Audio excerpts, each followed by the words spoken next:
여러분 안녕하세요. 네 번째 혁명입니다. 1월 15일 방송을 시작하겠습니다. 자, 지금 기사가요. 비싸지만 푹 빠졌다. 월 12,000원에도 인기 폭발한 OTT.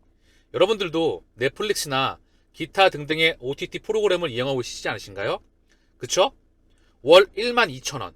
기본적으로 평균적으로 이 정도 단가가 나가는 것 같은데요. OTT 공화국 된 한국. 국내 이용률은 86%에 달한다. 한 달 지출액은 12,000원. 이걸 보면서 우리가 과거를 보고 현재를 직시를 하고요. 미래를 예측해 볼 수가 있습니다. OTT 오기 전에는 다운로드였죠. 다운로드에서 OTT의 패러다임 전환기가 있었습니다. 자, 그렇다고 한다면 OTT의 초기 시장에 투자했었다면, 자, 모바일 혁명과 인터넷 혁명의 그 중심에 있었던 OTT, 여기에 초기 시장에 투자했었다면, 자, 볼게요. 놀라지들 마세요. 이제 놀랄 것도 없지 뭐. 자, 넷플릭스의 OTT의 대장이죠. 넷플릭스의 주가가 2004년도 0.34달러였었습니다. 2002년 5월달, 그 금방이에요. 0.34달러. 고점이 700달러였었습니다. 그쵸? 2021년도에 무려 2,000배가 넘는 상승률을 보였습니다. 그쵸? 20년 동안. 자, 문화혁명, 산업혁명의 중심에 있었던, 패러다임 대전환기의 중심에 있었던 넷플릭스의 주가 상승률은 20년 기준점 2,000배. 대단하죠? 그러면 지금은 4차 산업혁명입니다. 10년 동안 1,000배가 결코 허황된 그런 욕심이 아닙니다. 왜냐면 이거보다 속도가 빠를 수도 있겠지요. 자, 그러면서 좀 볼게요.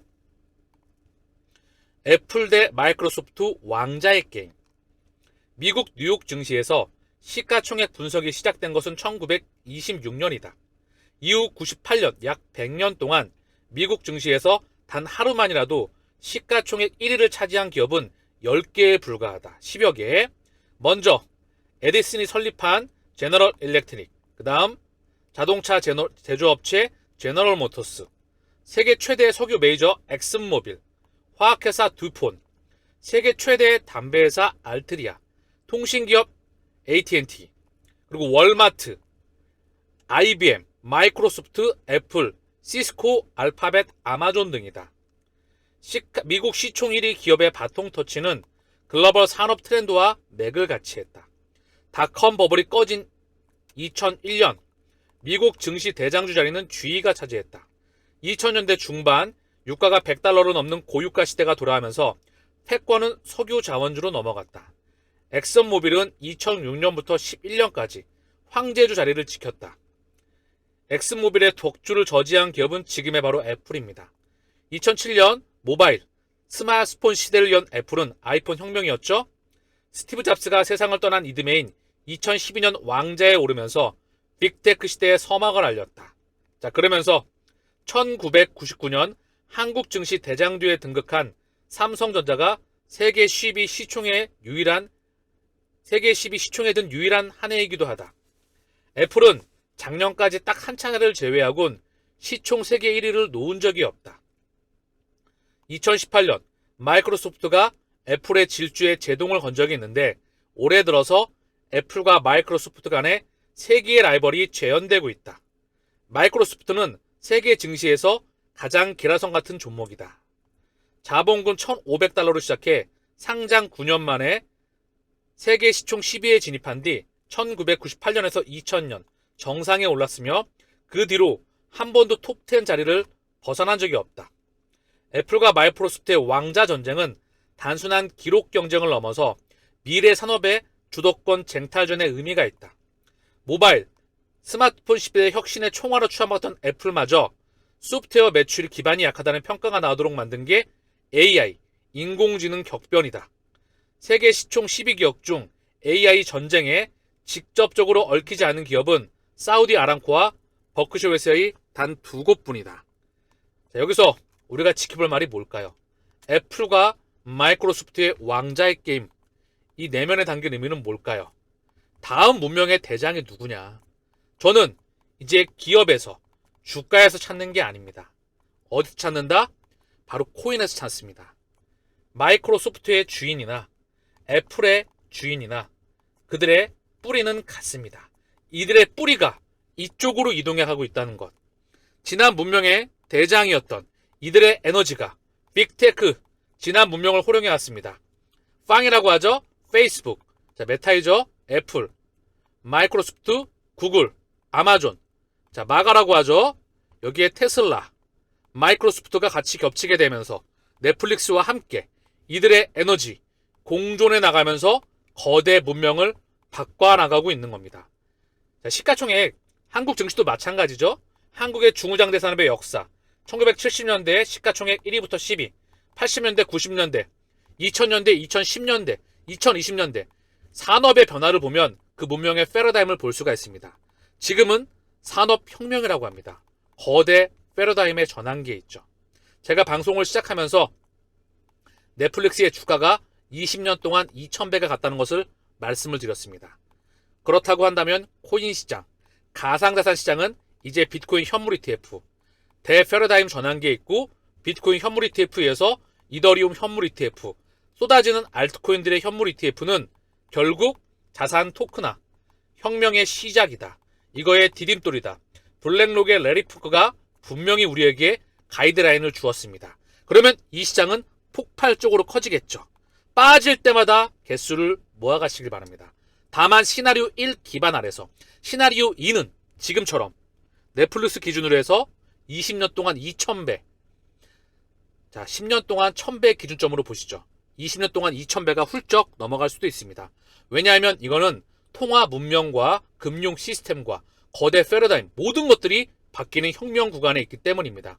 미디어가 지금은 AI, 인공지능을 주목하고 있지만 또 하나의 심장은 블록체인입니다. 블록체인이 기존 문명의 기존 산업에 융복합되면서 송두리째 그 시스템을 바꿔나갈 겁니다. 어느 시기가 도래하면 지금 블록체인은 미디어가 주목하고 있지 않죠. 허건날 지금처럼 인공지능이냐 하면서 블록체인을 떠들어댈 겁니다.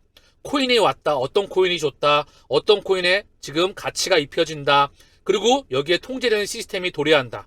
갖가지 이슈들과 함께 우리 곁으로 도래할 겁니다. 그 시기가 도래하기 전에 우리는 선구자, 개척자로서 여기에 깃발을 꽂고 길을 걸어가면 되는 것이라 저는 생각을 합니다. 자, 그러면서 비트코인 현물 ETF 승인에 기존 거래소주 와르르, 코인 직접 투자 대신에 ETF로 대체 가능성, 코인베이스 등 거래소, 강력한 경쟁자가 생긴 셈이다. 코인베이스 주가가 쭉 떨어졌다. 차익 실현 물량이 나왔다. 이 이야기인데요.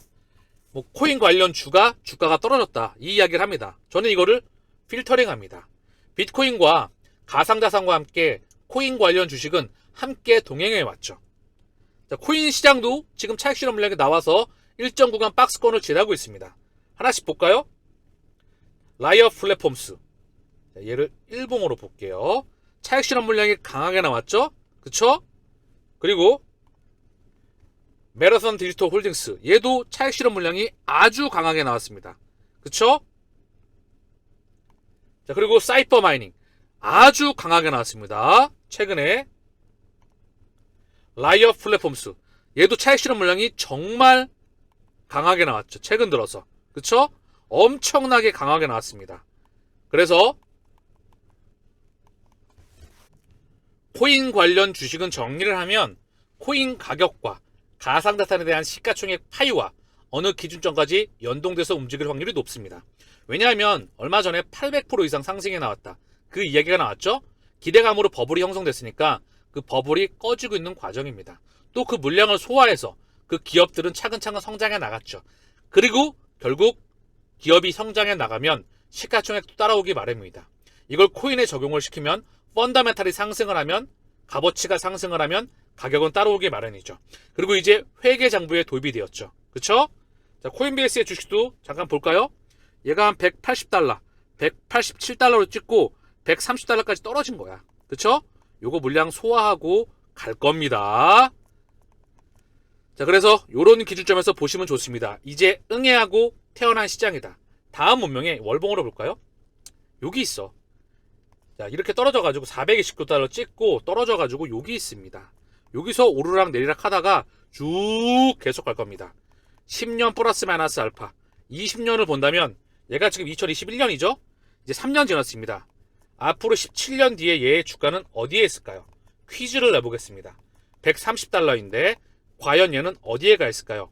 얘도 액면 분할과 함께 주식 소각도 할 것이고요. 기타 등등 여러 가지 과정을 거쳐서 20년 동안 얘는 가격이 몇 배가 있을까요? 그냥 10년 기준으로 해보지요. 과연 얘는 가격이 몇 배가 가 있을까요? 이것 또한 투자의 아이디어가 될 수 있습니다. 그러나 우리는 코인 시장에 직접 투자한다. 걔네들이 문명의 대장이기 때문에 10년 동안 1000배 기준점이라 말씀을 드렸죠. 최소한도로 말씀을 드렸습니다. 우리 계좌의 수백 배 계좌는 결코 욕심이 아니다. 아시겠죠? 이 문명을 완수해야 될 만, 마라톤을 완주해야 될 만한 분명한 그런 기준점이 여기 보이는 겁니다. 자, 대한민국 금융위원회에서 현행법상 비트코인 현물 ETF 거래 불가하다. 선물 ETF는 거래 허용을 유지한다. 자, 그러면서 KB증권에서 비트코인 선물 ETF 금지했다. 재개. 비트코인 ETF 대혼란. 대통령실에서 허용 여부를 폭넓게 검토해라. 금융위 부위원장 긴급 호출하였다. 자, 과정했다 말씀을 드렸죠. 100% 도입합니다. 그 시기에 대한 과정과 시행착오를 거쳐 나가면서 도입이 될 겁니다. 우리나라뿐만 아니라 전 세계가 그들이 에너지를 이동하기로 결정했기 때문에. 막 오른 미국 대선 레이스, 혹한 속에서 뜨거운 공화당 경선. 자, 그러면서 트럼프 전 대통령이 지지율 48%로 1위를 차지했고 헤일리 전 유엔 대사가 20%로 뒤를 쫓았다. 자, 뜨거운 공화당 미국 대선 레이스. 자, 막 오른 미국 대선 레이스. 자, 미국 대선 또 있죠. 시장의 방향타를. 사실 이슈를 중요한 것 뿐이고요. 이것 또한 지나가는 이슈일 뿐입니다. 이 거대 패러다임은 100% 정해져 있습니다. 우리가 여기 투자해야만 되는 그 이유이죠. 늙어가는 제조업, 노년층 취업자 60만에 육박한다. 천령층을 첫 추월하였다. 9년새 60세 비중 5%에서 13%, 20대 이하는 7만 명 감소하였다. 경제주축 30대 40대 19만 명. 자, 그래서 늙어가는 제조업. 사실 제조업의 시대는 끝났습니다. 물론 여기서도 살아남는 기업이 있을 것이고 성장하는 기업도 나올 겁니다. 그쵸? 남들이 쓰러져 갈 때 요거를 파일을 키워나가는 기업도 있겠죠. 그리고 플랫폼 기업에게 종속되는 기업들도 상당히 많이 나오겠죠. 그리고 우리는 여기서 새로운 기회를 봐야 됩니다. 바로 가상자산. 일관되게 말씀을 드렸던 주식의 시대가 아니다. 주식의 시대는 뭐죠? 주식의 시대는 기업입니다. 본질적으로 생각해 볼까요? 기업이 뭐 하는 곳이죠? 물건을 만들잖아. 부가가치를 만드는 곳이죠. 사람을 뽑고 건설, 설치, 장치, 인프라, 설비 투자 이걸로 막 사들여가지고 대량 생산을 했잖아. 이게 바로 지난 문명의 중심이었습니다. 이 에너지가 뭘로 이동해 나간다? 코인으로 이동해 나가는 겁니다. 그럼 주식의 시대에서 코인의 시대로 거대 패러다임이 전환기에 있다는 것을 우리는 알 수가 있죠. 그쵸? 그래서 제가 모든 역량을 이 부분에 쏟아놓겠다. 제가 지금 그 왜 이 말씀을 드리는지 머리에 각인을 시키시기 바랍니다. 이제 응애하고 태어나서 이제 살이 붙이고 얘가 응애하고 태어나서 유아기를 거쳐서 성장기를 거쳐서 폭발적으로 성장해 나가는 대성장기를 거쳐서 성장이 멈춰지는 세대까지 아직 한참 남았습니다. 앞으로 10년 동안 그 거대한 풀을 거머쥐시길 바랍니다. 에도파리나님의 트위터입니다. 포레스트의 저스트 허프먼 부사장은 XRP를 가교통화로 칭찬하여서 새로운 금융 시스템에서 XRP의 놀라운 특성을 강조하였습니다. 보시면은요, 이 자료예요. Cross Border Payment XRP 더 브리지 커런시. 다시 한번 XRP는 페이먼트 시스템에서 국경 간 결제 페이먼트 시스템에서 브리지 커런시로서의 역할을 강조하고 있습니다. 이야기가 끝이 났다는 거죠. 여기에 FX 또한 언급이 되고 있고요. 자, 포레스트 여기는요. 자, 보시면은요. 이 포레스트 리서치라는 곳인데요. 글로벌 독립 연구 및 자문 회사입니다. 이 회사는 리서치, 컨설팅, 이벤트의 세 가지 사업 부분으로 운영된다. 자, 그래서 여기는 미국 나스닥에 상장돼 있는 그런 독립연구자문회사입니다. 여기에 부사장이 XRP가 새로운 금융 시스템에서 놀라운 특성을 강조하였다. 나스닥 상장사, 컨설팅, 그리고 리서치 회사에서 이미 XRP에 대한 답안지를 제시해주고 있습니다. 다음 문명의 대장이라는 거죠. XRP뿐만 아니라 비트코인과 이더리움, 첫판왕, 비트코인이었죠. 스마트 컨트랙트와 그리고 알트코인의 대장으로 명명되고 있죠. 이더리움, 그리고 끝판왕, 주인공은 마지막에 등판을 하죠. 얼마나 피를 뽑고 학을 뛰게 만들면서 개인 투자자의 합류를 거부하게 만들면서 마지막에 대미를 가장 길고 파괴력 있게 장식하게 될 겁니다. 그리고 각 섹터별 알트코인들 같이 이 문명에 부여받은 역할에 따라서 시장 파일을 키울 수밖에 없습니다. 우리가 여기 투자해야만 되는 이유를, 당위성에 대해서 우리는 충분히 오늘 방송에서 인지했습니다. 저는 늦은 밤 방송에서 뵙겠습니다. 감사합니다.